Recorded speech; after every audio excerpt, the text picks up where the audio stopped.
Hey guys, out here on this beautiful Minnesota fall day. Actually, winter. It's the end of November and it's 50 degrees outside. It's beautiful. Anyway, I decided to do a blog today because in the last couple weeks, I've gotten a lot of complaints and had a lot of conversations with friends, therapy clients, strangers about love, self-love. In essence, a lot of people are complaining about their relationships, saying that they're with someone who they adore and love, but that person doesn't return that love. It's not reciprocated in the way that they want it to be, meaning that they are being ignored, not supported, verbally abused. They're coming home late, whether it be male or female, same sex, opposite sex relationships. It all comes down to self-love. If you don't love yourself, you're not going to attract someone who loves you the way you want to be loved or deserve to be loved. It's hard to hear, but it's true. If you don't love yourself in a way where you wake up every morning and you think you are amazeballs, you're the shit, you're perfect, you're good at what you do, you love life, you love getting up in the morning. If that's not how you feel, then you're not going to attract someone who's going to love you the way that you deserve to be loved. If you're in a relationship with someone who treats you poorly and you are allowing yourself to be in that relationship and allowing yourself to be treated in those ways, you don't love yourself the way that you deserve to be loved by yourself. What is self-love? Self-love means that you accept every single piece of you, your perfections, imperfections, flaws, mistakes, your past, your present, everything. It doesn't mean, ladies, that you put on your come get me dress and go out. It doesn't mean that you put on a short mini skirt or show off that booty, those boobs, those legs. Guys, it doesn't mean that you go out, I don't know what you call your outfit, but go out looking hot. Confidence in your looks is not self-love. Confidence in yourself is love, but if you're only focused on your outside, then that's not true love. Whew, that's hard to swallow. Part of self-love is recognizing who you are. It's owning who you are. Imagine you're walking down a road, and this road represents your life. Starting from birth to your current age now.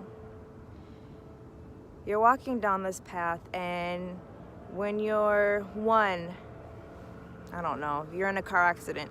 When you're 2, your dad slaps you.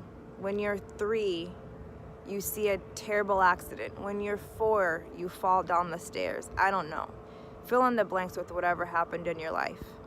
Even the things that you were told and don't remember.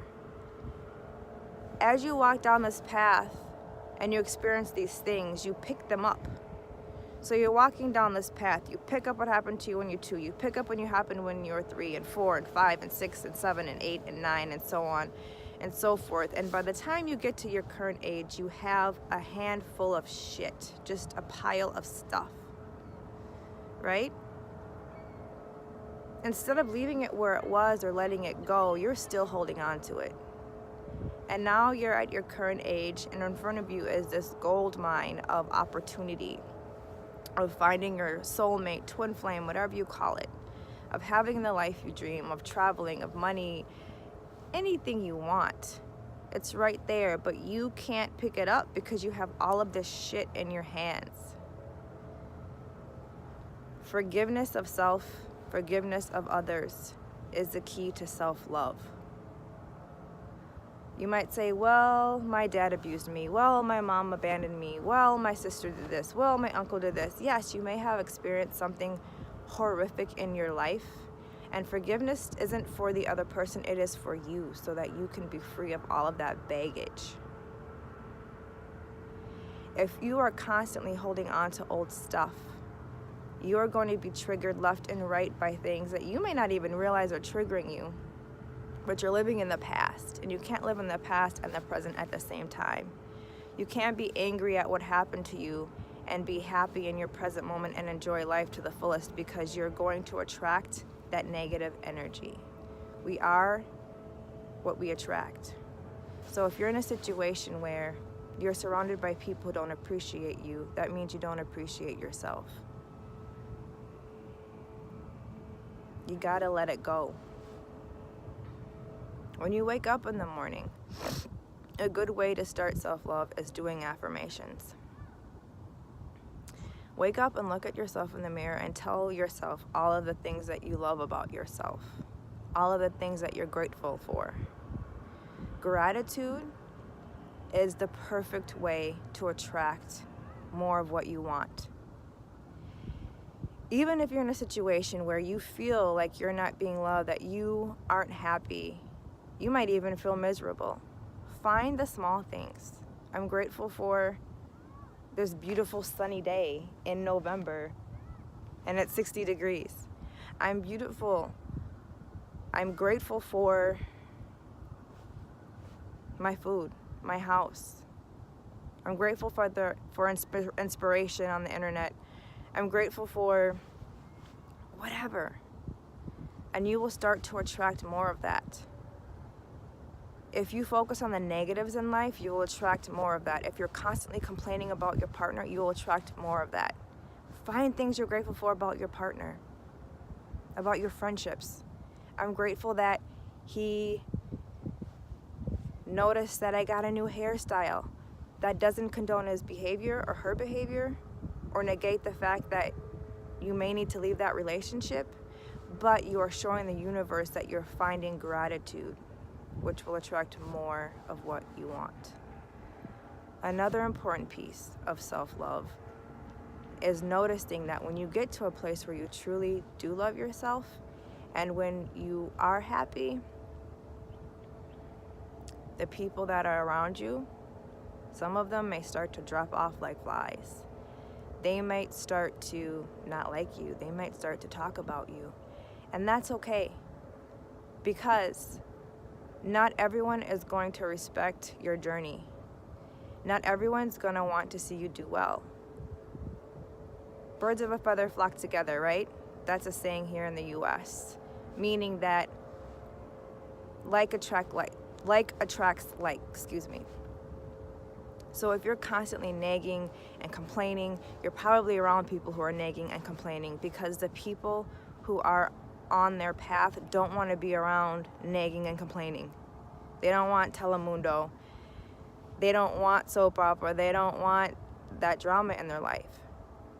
So you're going to be surrounded by people who like drama.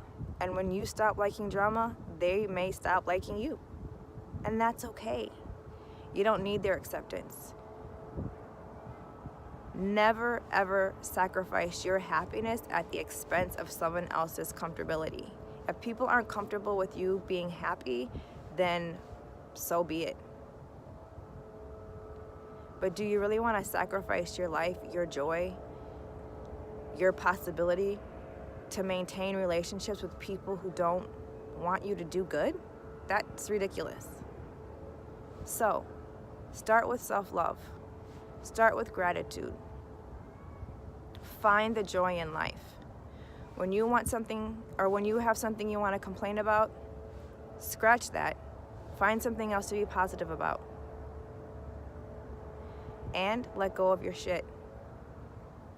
Own your shit. Take responsibility for yourself. And make the changes that you want to change, and don't expect anyone else to do them for you. It's easy to point the finger at your partner or your friends or your family and say, you should be this, you should be that. You shouldn't treat me like this. You need to change. It's harder to do the change yourself and to look at yourself. But that's where it all starts. The definition of insanity is doing the same thing over and over and expecting different results. If you keep doing what you're doing, you're going to keep getting what you're getting. You have to do something different to attract something different. Whew. Meditate. Visualize. That's another way to attract what you want. Close your eyes and envision what you want in your life. And don't envision it as just a picture. Envision it with feeling. Feel what it's like to have that perfect partner. Feel what it's like to love yourself. But focus on yourself first before you focus on finding a partner. Because when you focus on yourself, you won't have to worry about finding one. They'll come to you. With that being said, peace, love. Until next time, love yourself.